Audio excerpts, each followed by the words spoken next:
Good evening, YouTube. This is Finn from Team Gins here. Um, I'm here today to start a new segment on my channel called Underused and Underplayed. It's a segment in which I'm going to be talking about personal tech cards that I've used over the years, and they're either A, deserving of a little bit more play, or B, slowly getting play in newer decks. And I'm going to start the segment off today with Creature Swap. A Creature Swap is a card that I've used in a bunch of different decks over the years.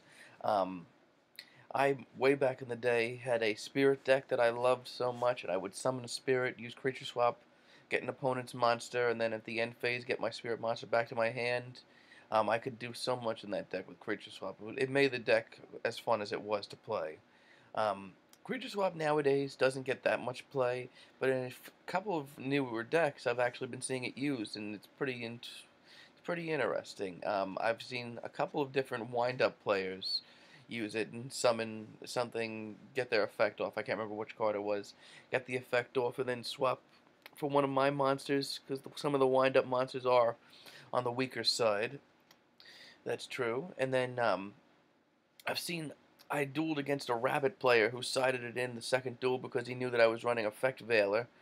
He didn't want to run Dimensional Fisher, so he sided in Creature Swap. And if I veiled his rabbit, he would use Creature Swap and give me his rabbit and take one of my monsters and then get over it with that.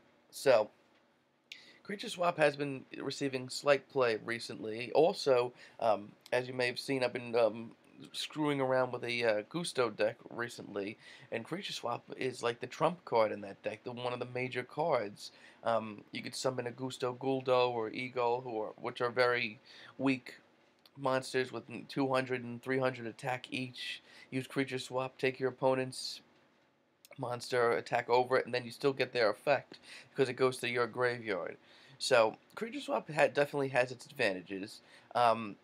The only, of course, the disadvantage is that your opponent chooses the monster that you get as a result. So if your opponent has a field full of monsters, Creature Swap isn't the best option because then they could choose either the one that they don't need don't need the worst. Excuse me, if that makes any sense at all.